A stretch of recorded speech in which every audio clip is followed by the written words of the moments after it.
The convention itself, when you add it to your convention card, you're not throwing away Blackwood. Okay, it's just in a new variation of the old Blackwood. And some hands, you will be bidding straight ace Blackwood. And we're going to look at some auctions that have that, where you're still just asking for the 4 aces. And other hands, once we add this Roman Keycard Blackwood convention to our convention card, you will be asking for the 4 aces plus the king of trump plus the queen of trump. Now in this class, we're going to be looking at responding to the Roman Keycard ask.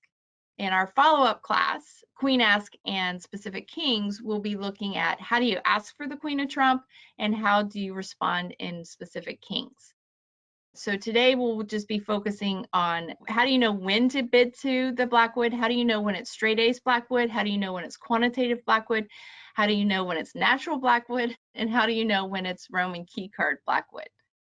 So lots packed into today's class. I want to just chat briefly comparing the two types of keycard. The traditional Roman keycard responses are 30-14. Okay, that means step 1 is 0 or 3 key cards. Step 2 is 1 or 4 key cards. Step 3 is 2 without, and step 4 is 2 with.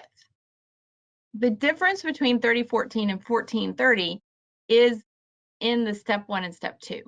Okay, step 3 and step 4 are the same in both, right? Step 3 is 2 key cards without the queen, and step 4 is 2 key cards with the queen. So the big difference, the only thing we've done is, if you notice, it says 30-14. So that's 0 or 3, 1 or 4. And the other version, right, just comparing them, is 1 or 4, 30-14. So we're just reversing those two numbers. You want to be versatile in both so that you can play what your partner wants to play.